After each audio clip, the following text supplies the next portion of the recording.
Desde Medellín, en Colombia, te damos la bienvenida a esta transmisión especial de Íntima Devoción. Somos una iglesia que cree, obedece, vive y proclama los efectos transformadores del Evangelio del Señor Jesús. Hoy nos reunimos para celebrar el culto a Dios y transmitimos nuestra señal por las redes sociales Facebook, YouTube e Íntima Devoción Radio. Descarga nuestra aplicación en las tiendas de iPhone y Android.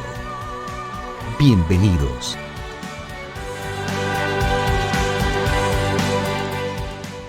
...2023... año de creerle al Señor Jesús.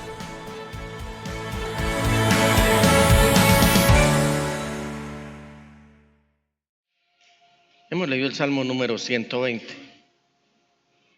Con este Salmo se da inicio a lo que es todo el conjunto de los salmos o de los cánticos de los peregrinos.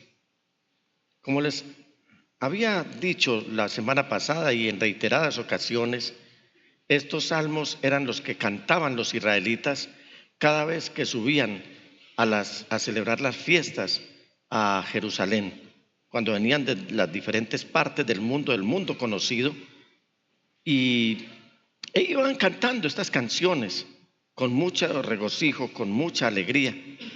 El Salmo 120 al Salmo 134.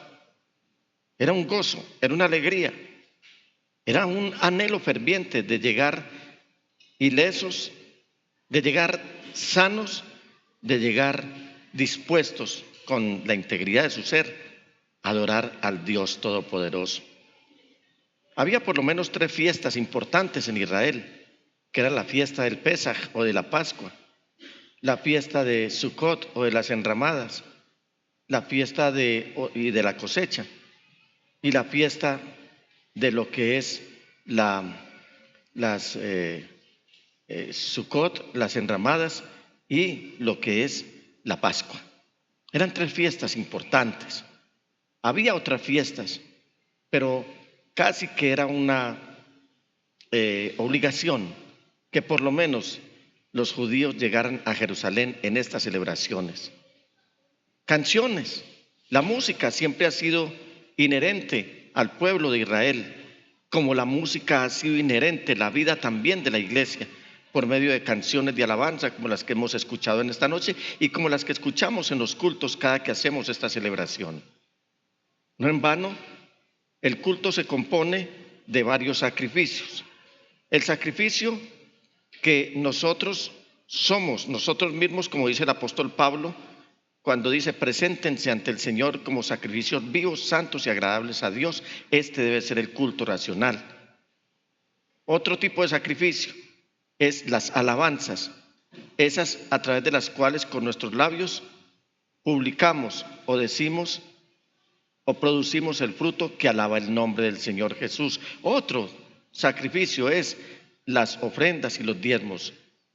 Entonces, los judíos, los israelitas, como les decía hace 8 días, hacían esta fiesta, pero iban cantando estas canciones desde los diferentes lugares del mundo y del mundo conocido, y en la medida que iban avanzando se iban encontrando con otras caravanas y el grupo se iba haciendo mucho más fuerte y encontraban en el paso otras caravanas y el grupo se iba haciendo más fuerte hasta que entraba una multitud a Jerusalén que era recibida por las clases más altas, entiéndase los sumos sacerdotes, entiéndase los dirigentes, entiéndase los dirigentes civiles también, porque era un regocijo que pudieran llegar todos sus hermanos que estaban dispersos por todo el mundo. En este Salmo 120 usted puede observar que en esta peregrinación que ellos hacían también enfrentaban como nosotros muchas vicisitudes y muchas dificultades, no solamente cuando venimos a la iglesia, al templo, sino que cuando estamos caminando en este mundo como peregrinos y extranjeros. Vea usted lo que dice el Salmo 120. Empieza: en mi angustia invoqué al Señor y Él me respondió. ¿Qué es lo primero que el enemigo quiere atacar cuando nosotros vamos a celebrar culto al Señor? Atacar nuestra alegría, nuestra disposición, y produce angustia. y empiezan a levantar calumnias. Ellos dicen, ellos eran víctimas de las calumnias y dicen, por ejemplo, lengua embustera, ¿qué se te habrá de dar? ¿Qué se te habrá de añadir? Puntiagudas flechas de guerrero con ardientes brasas de retama. Y hay una queja en el versículo 5. Ay de mí que soy extranjero en Mesec, que he acampado entre las tiendas de Cedar. Es lo que nos pasa a nosotros. A veces acampamos, tenemos que estar pasando en lugares, en el trabajo, en las empresas, en el colegio, en la oficina, en el medio de transporte público. Parece que si uno abre los labios para hablar de la paz del Señor y de las obras del Señor, es como si despertara en ellos el anhelo de afilar las espadas que en sus lenguas está para atacarnos a nosotros. Somos extranjeros y ellos tuvieron que pasar por lugares como Cedar o como Mesec, donde había serias amenazas de que su alegría y su integridad física se viera interrumpida para llegar hasta Jerusalén. No siempre hay alegría. Por parte de nosotros sí la hay, pero no siempre el diablo quiere que estemos contentos para llegar a la casa del Señor y pone cualquier cantidad de dificultades. Creo que ustedes han vivido sus propias dificultades antes de llegar a la iglesia. Ya sea dificultades en la familia, ya sea dificultades en la calle, ya sea que tú salgas muy alegre de tu casa, vengas con tu familia, como en algunas ocasiones nos tocó a nosotros, pastor, que salíamos muy alegres, madrugados para la iglesia, muy temprano. Sabíamos que íbamos a estar todo el día en la iglesia y teníamos nuestro propio aguijón que se nos atravesaba en la calle a insultarme a mí personalmente porque los hijos estaban muy jóvenes todavía y mi esposa confundida. Y este servidor era con esas ganas de hacer una cosa, pero se mordía la lengua por no responder nada. Eso sucede y a los israelitas les sucedió. Y por eso me pregunté, por esa razón, ¿por qué si este era un motivo de fiesta, esta peregrinación, dirigirse a Jerusalén, por qué este bloque del Salmo de los peregrinos empieza precisamente hablando de angustia, de amenazas, de verse calumniados, de verse heridos, de verse en todo tipo, expuestos a todo tipo de peligros? Y claro, es que el enemigo sabe que si al nosotros dar el primer paso, él ataca en ese primer intento, posiblemente va a negar o va a menguar nuestras fuerzas, va a menguar nuestro ánimo, nuestra alegría, la alegría que no podemos perder para llegar a adorar al Señor. Y entonces abrimos el culto con alabanza y algunos los vemos llorando, algunos los vemos danzando, algunos los vemos alegres, porque esto es parte de la adoración a Dios. Y ellos también lo hacían, el pueblo de Israel, porque tenían muy claro lo que nosotros debemos tener claro también, que Dios habita en medio de las alabanzas de su pueblo. No es cantar por cantar. Es posible que cuando usted llegó aquí esta noche, le tocó vencer muchas cosas para poder estar aquí. El Señor peleó por usted, es más, lo guardó en su integridad y usted no se dio cuenta. A veces lo ataca una tristeza y usted dice, ¿por qué estoy triste? ¿Por qué estoy angustiado? El enemigo está al acecho por todos los lados, porque él que fue desterrado o fue desalojado del cielo y que no pudo volver a adorar a Dios, ahora quiere que nosotros no adoremos a Dios, porque esa sería la alegría de él, que nosotros no adoremos a Dios. Y ahí que debemos tener la mirada puesta arriba. Y no me refiero a que el Señor quiera que nosotros salgamos como reinas de belleza o como modelos o como maniquís humanos a desfilar, porque esa es una de las instrucciones que a las modelos les dan cada que van a desfilar en un desfile de modas. Lleve siempre la mirada arriba. No, no es eso lo que nos está diciendo el Señor. Cuando yo me refiero a este tema con la mirada arriba, es siempre estar fuertes, erguidos en el espíritu, porque el Señor nos está demandando a nosotros que lo adoremos, pero que también nos mantengamos firmes, enfrentando todas las situaciones que nos atacan a cada momento, como les dije hace un minuto, para poder que este altar de adoración al Señor se vea alterado. Hace 8 días vimos con la mirada arriba, parte 1. Y nos decía la palabra del Señor que adoramos al Señor y mantenemos nuestra mirada arriba porque 1, Él es nuestra ayuda.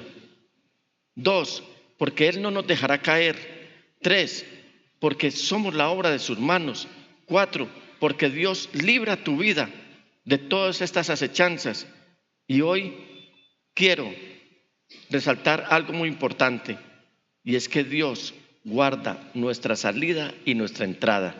Cada que tú sales de tu casa, debes darle gracias a Dios, invocar el nombre del Señor Jesús, decirle que te proteja, pero cuando llegues, que esta es una costumbre que casi no se practica dentro del pueblo cristiano, al llegar a la casa, al hogar nuevamente en la noche, decirle: Señor, muchas gracias por haber librado mi vida y por haber guardado mi salida y mi entrada. Hoy quiero compartirles con la mirada arriba, segunda parte. ¿Por qué entonces debemos permanecer con la mirada arriba? Porque Él nos ha quitado la vergüenza.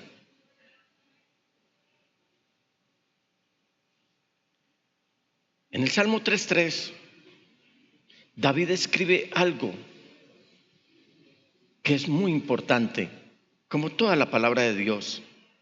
Y le dice en esa oración: pero tú, oh Señor, eres mi escudo que me rodea, eres mi gloria, el que sostiene mi cabeza en alto. Es decir, me quita la ignominia. Todo eso por lo cual el enemigo a través de la gente me quiere hacer pasar, me quiere avergonzar. ¿No han notado ustedes que hay personas que son profesionales en hacer caer en ridículo a los demás públicamente? Que se burlan de los demás, son profesionales en eso. Y regularmente, uno de los ataques más frecuentes en hacernos caer, en querernos hacer caer en vergüenza, es a nosotros, los hijos de Dios.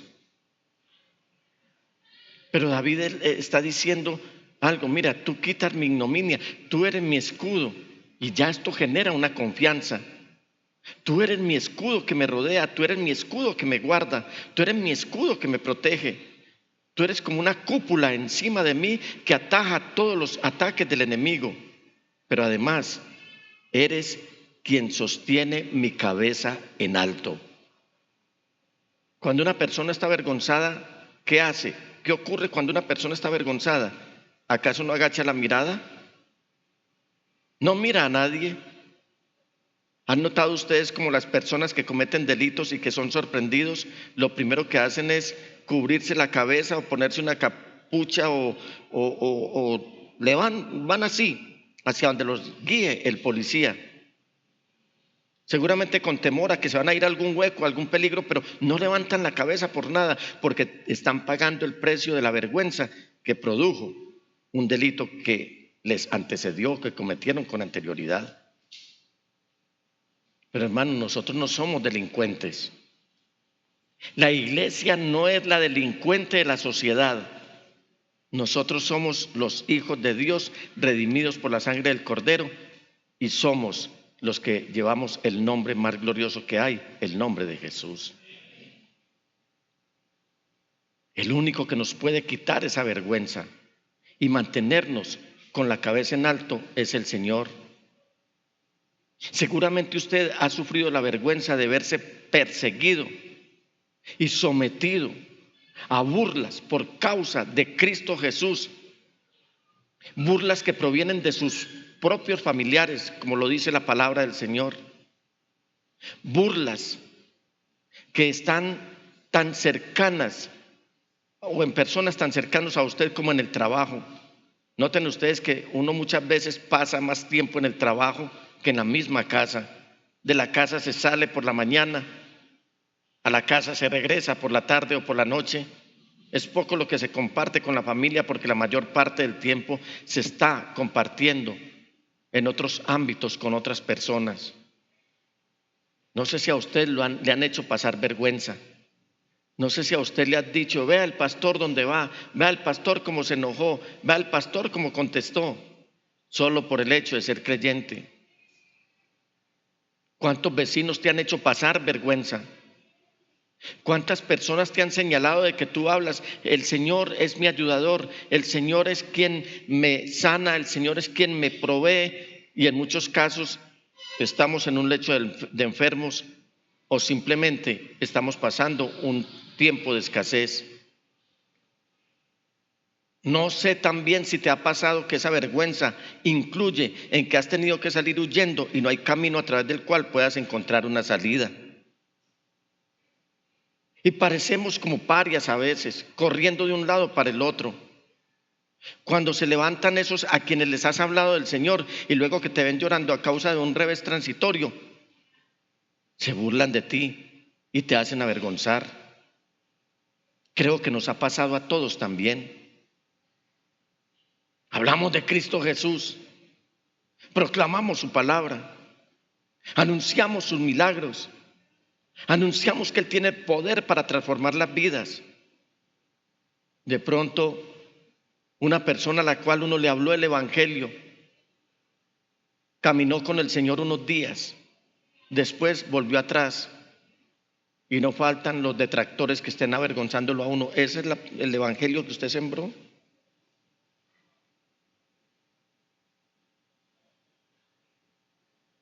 Usted que oró por ese enfermo y el enfermo se murió, ¿ese es el Dios que usted está predicando? Pues de ser así yo no lo sigo. Y no falta el cristiano que se amilana y dice: qué vergüenza con la gente, y lo que están buscando es tirarte a la lona literalmente, para que no solamente no vuelvas a hablar en público de Cristo Jesús, de su evangelio ni de sus obras, sino que aún tu vida de fe se vea atacada.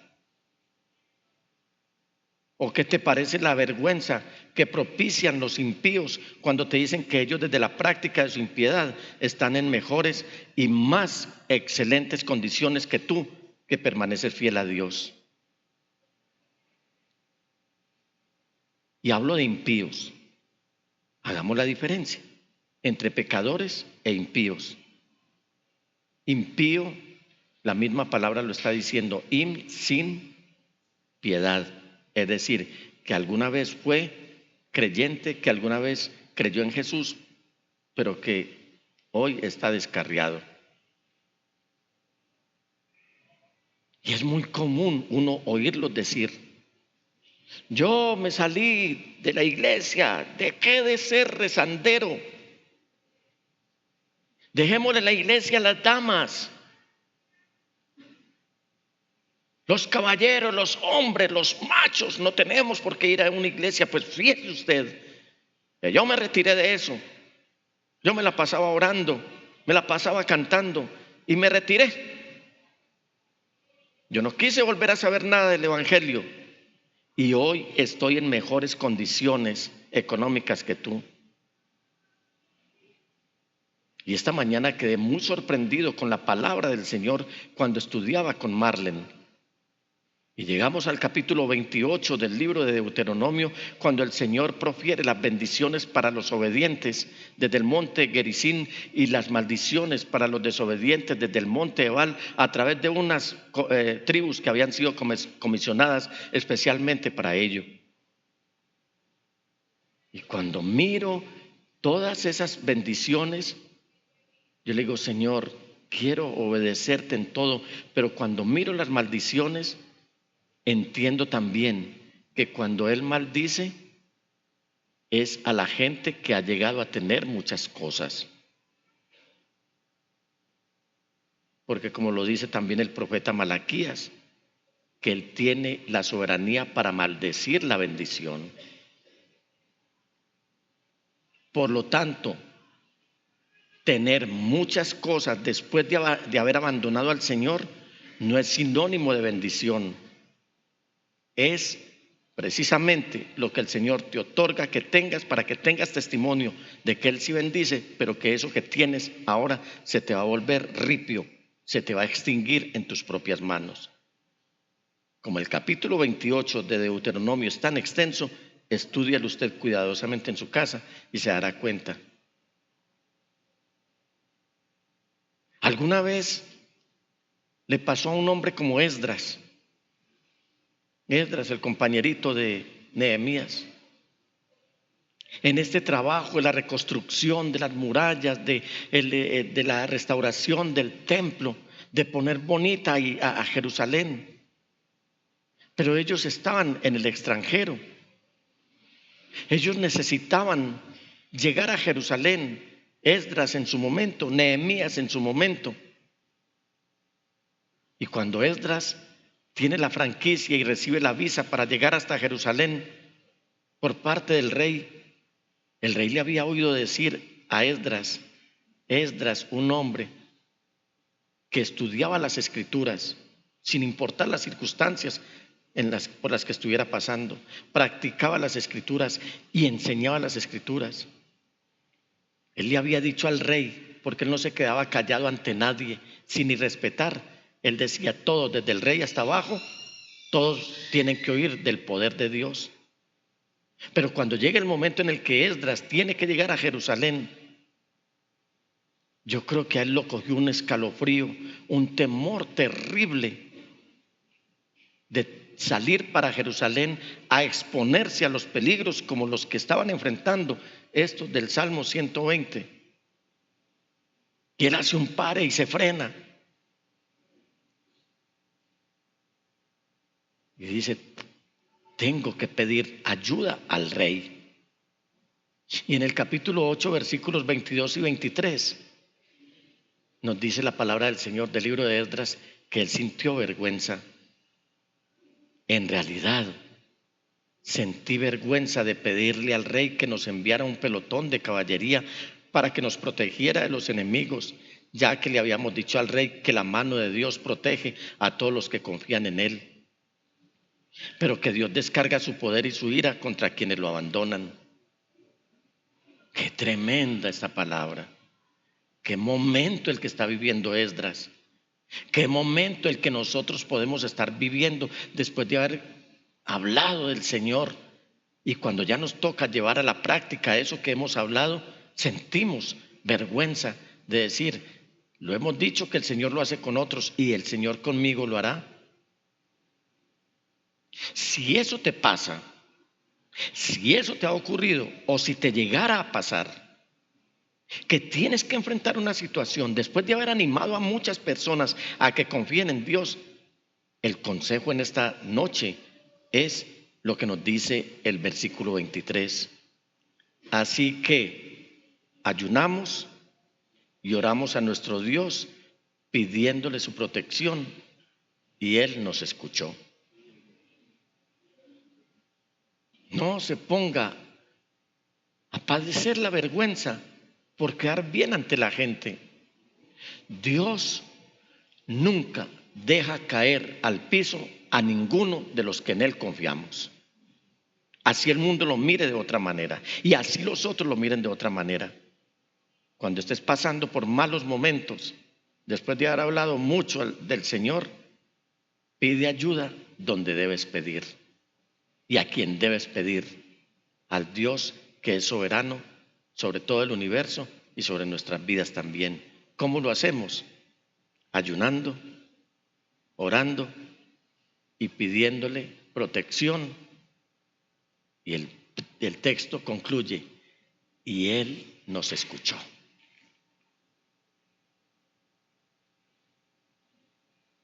¿Qué mal momento estás pasando en este momento, ahora mismo? ¿Qué situación estás viviendo? Piensa que el enemigo muchas veces se opone cuando estamos a punto de recibir la bendición del Señor. Cuando estamos ahí en el límite de recibir la bendición del Señor, vienen los ataques para ver cómo somos debilitados y no disfrutar de la herencia terrenal que el Señor ha prometido a quienes en Él hemos confiado. La herencia terrenal. Debemos tener la mirada arriba para recibir la herencia terrenal. El cristianismo no se supedita solamente a lo espiritual. Dios ha prometido también cosas terrenales para nosotros acá en la iglesia. Y no solamente en íntima devoción, sino a todos los fieles en todos los lugares del mundo. David en el Salmo 27, ya concluyendo, él dice: hubiera yo desmayado si no creyese que veré la bondad del Señor en esta tierra de los vivientes. Y claro, usted me dirá: pastor, pero es que yo vengo a la iglesia y vengo al templo y oro y canto muy alegre. Pero es cierto que uno le puede pedir cosas materiales al Señor. Si su corazón es fiel e íntegro delante del Señor, sí le puede pedir bendiciones terrenales también. ¿Alguno ha sido bendecido? ¿Alguno ha sido bendecido? Cuénteme, ¿usted comió hoy? ¿Y usted le ha pedido alimento al Señor? Hay que orar hasta para pedirle una prenda de vestir al Señor. En el punto anterior, la vergüenza.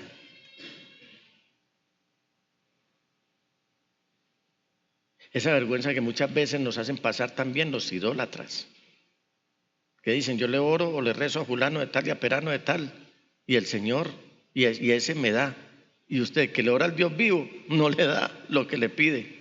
Pues yo les dejo saber algo. Dios sí nos da bendiciones, bendiciones materiales. Piense por un instante en qué y cuánto lo ha bendecido el Señor a usted. Y permítanme también, les cito textos bíblicos en los que Dios sí está cuidando de su gente, de los fieles a Él. Si vamos al capítulo 13, del versículo 14 al 18 del libro de Génesis, encontramos lo siguiente.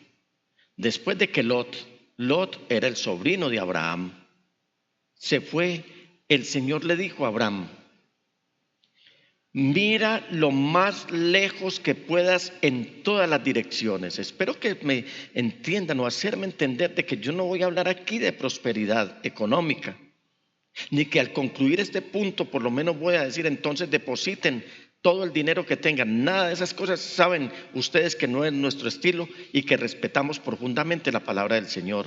Pero eso no quiere decir que no debemos de hablar también de que el Señor sí bendice materialmente a quienes en Él confían y a quienes le temen a Él.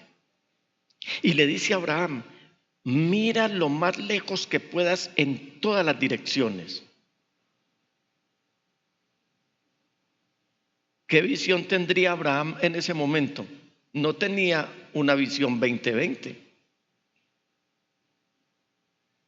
Pero el Señor, en su infinito poder y en su ternura, le dice a Abraham: mira, es decir, levanta la mirada lo más alto que puedas en todas las direcciones.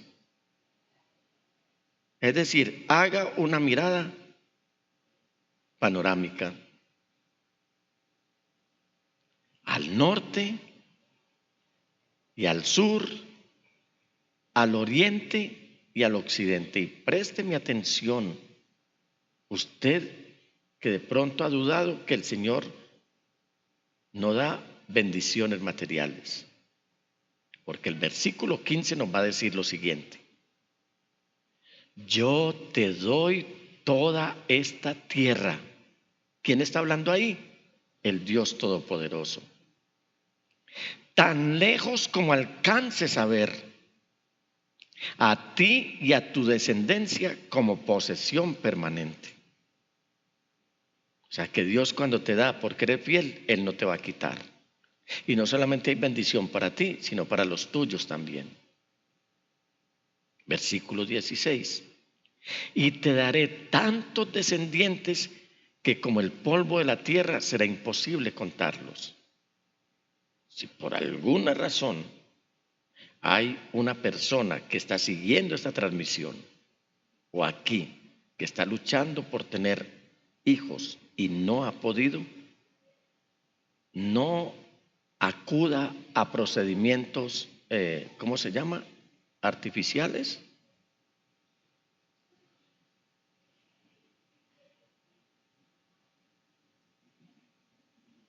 El Señor ha prometido darle descendientes a quienes en Él confían. Además, recorre toda la tierra en cada dirección, pues yo te la entrego. Entonces, ¿qué hizo Abraham? Se activó, puso esto en acción, mudó su campamento a Hebrón y se estableció cerca del robledo que pertenece a Mamré, y allí construyó otro altar al Señor.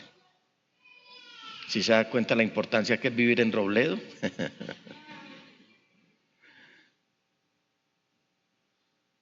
No le dé pena decir de qué barrio es usted. Ahora, él no se está refiriendo al barrio Robledo, porque hay Robledo y Robledal. Y yo iba a decir, bueno, al Robledal, pero es que también ese Robledo, cerca del Robledo, está diciendo de muchos, de un sembrado de robledos. Y allí, ¿qué hizo Abraham después de haber recibido esta bendición terrenal? Diga conmigo, allí construyó otro altar al Señor. ¿Sabe dónde ha fracasado mucha gente en no recibir la bendición material del Señor? Porque reciben esta bendición, toman lo que el Señor les ha dado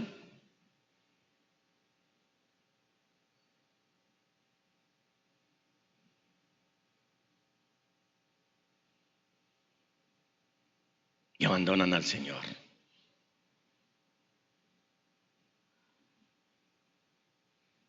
La iglesia, y mucho menos Dios, es la persona o el lugar donde uno va por su bendición y luego se va.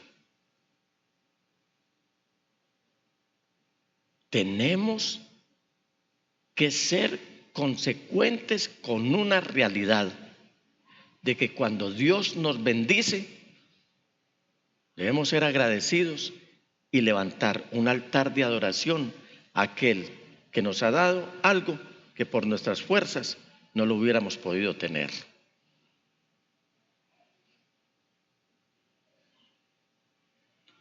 Quiero que observemos en otra ocasión lo que hizo Dios.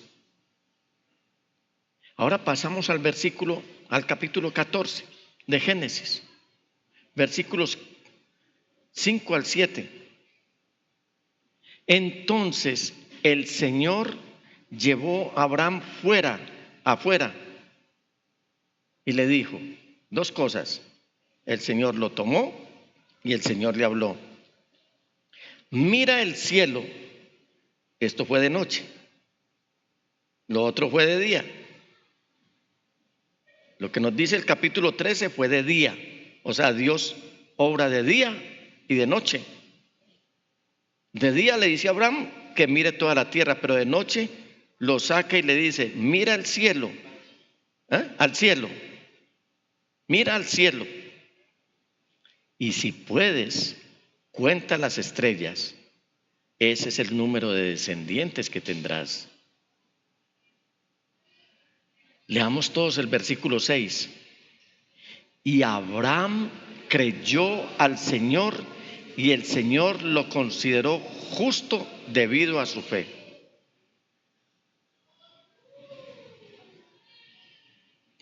Cuando el Señor te diga que le creas, créele, porque Él va a cumplir lo que te prometió. Créele al Señor que no miente. Y además es como si nos diera una condecoración que podemos llevar en nuestra vida. ¿Cuál es? Ser considerados justos debido a nuestra fe en el Señor Todopoderoso.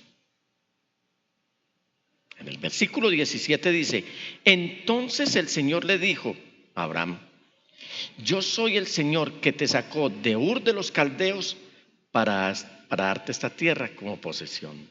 ¿Bendice Dios materialmente?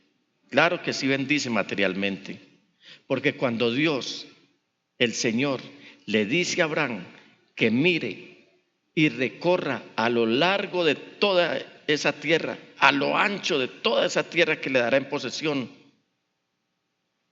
básicamente, esencialmente, le está diciendo que le reclame porque legalmente, que la reclame porque legalmente va a ser suya. Aún así, la fe de Abraham trascendía mucho más allá que poseer bienes materiales. Esa debe ser nuestra actitud. ¿Usted no ha notado que en este mundo todo gira en torno al dinero? Los medios de comunicación hablan del dinero. Las ofertas bancarias hablan de dinero. Llegan mensajes especulativos en los cuales ha caído mucha gente, aún del pueblo cristiano, con este tema de las monedas virtuales, de las pirámides. Y hay un afán, hay una ambición, mis amados hermanos, por el dinero. Pero más que eso es el amor que ponen en el dinero. Y yo le digo, mi amado hermano, el Señor no bendice en cantidad. El Señor bendice en proporcionalidad. De ahí que los que estén esperando la bendición del Señor, es posible que no reciban una cava llena de dólares, pero reciben la bendición, porque con el Señor no hay bendición grande ni pequeña, es la bendición. Y la bendición del Señor, poca o mucha a nuestros ojos, es la que nos enriquece y no trae tristeza añadida con ella. Entonces la fe de Abraham trascendía mucho más por el amor por lo material. Entiéndase, él no estaba deslumbrado con todo lo que le estaba dando el Señor. Él no estaba deslumbrado por poseer muchos bienes materiales. ¿Por qué? Porque mire lo que dice el escritor de la epístola a los Hebreos. Todas estas personas, capítulo 11, versículo 13, todas estas personas murieron aún creyendo lo que Dios les había prometido. Y aunque no recibieron lo prometido, lo vieron de lejos y lo aceptaron con gusto. Coincidieron en que eran extranjeros y nómadas aquí en este mundo. Es obvio que quienes se expresan así esperan tener su propio país. Si hubieran añorado el país del que salieron, bien podrían haber regresado. Sin embargo, buscaban un lugar mejor, una patria celestial. Por eso Dios no se avergüenza de ser llamado el Dios de ellos, pues les ha preparado una ciudad.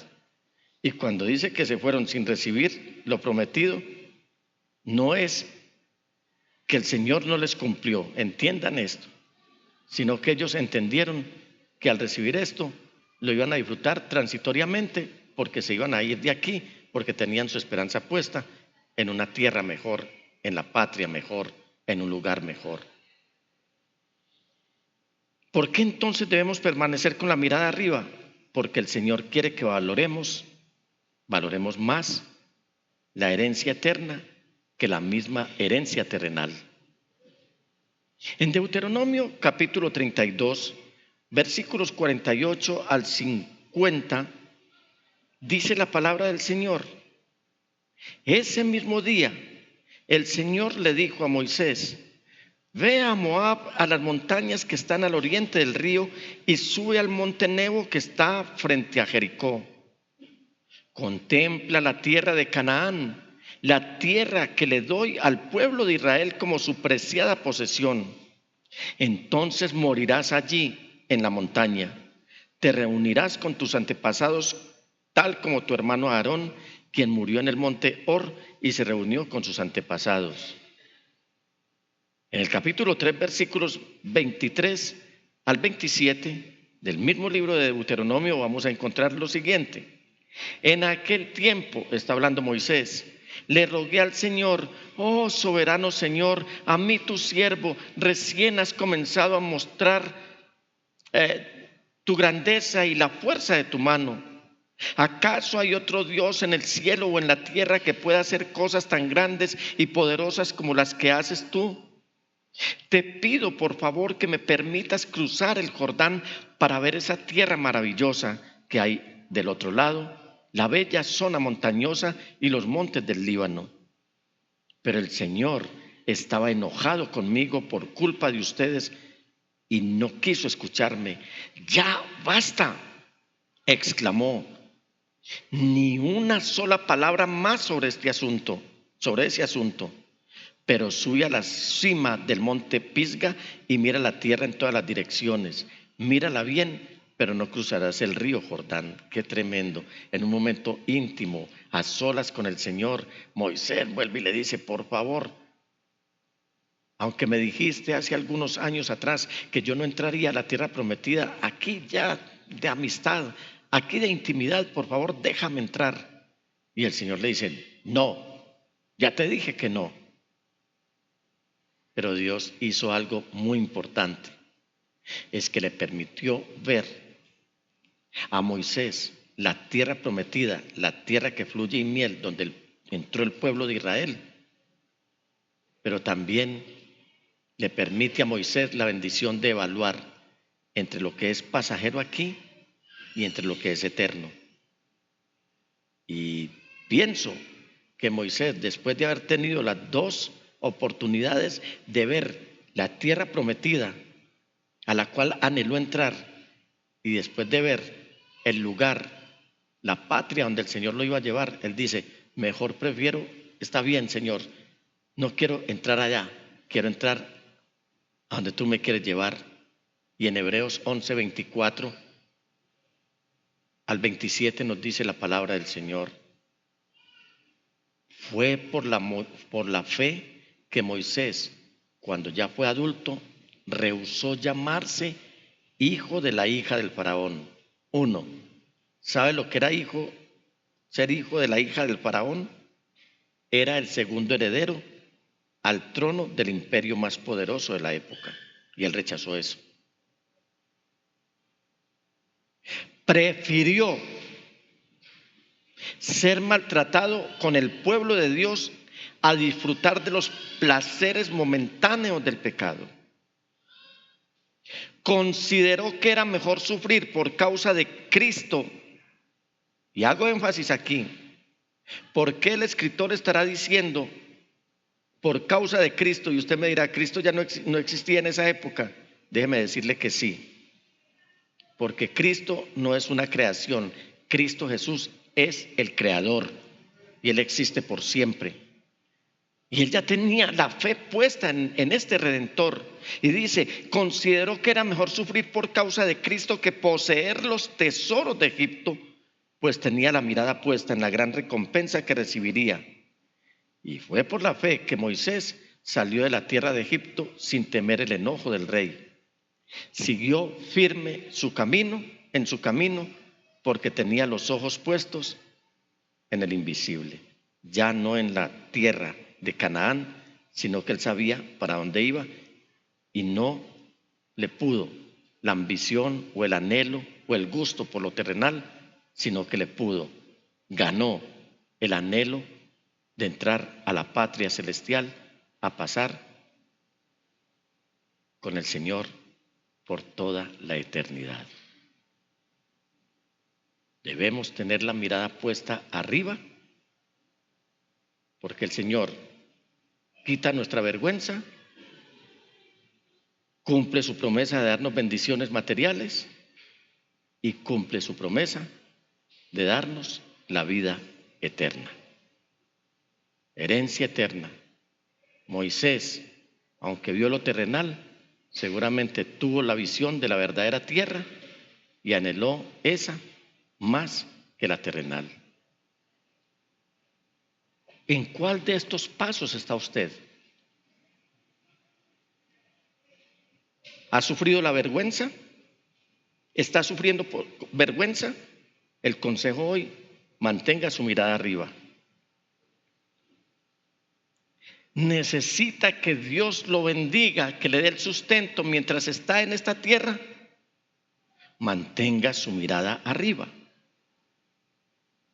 Quiero decir, en el trono de Dios. Y si tiene inseguridad de la vida eterna, mire arriba, donde está el invisible, y manténgase mirándolo fijamente mientras las nubes y las turbulencias de este mundo sacuden a los habitantes de la tierra, pero los que estamos en el monte Sión permaneceremos para siempre.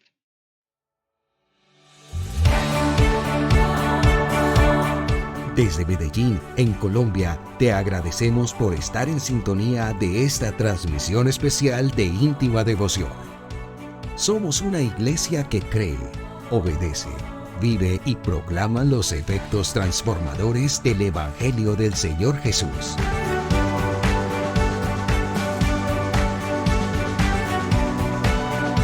Hoy nos reunimos para celebrar el culto a Dios y transmitimos nuestra señal por las redes sociales Facebook, YouTube e Íntima Devoción Radio.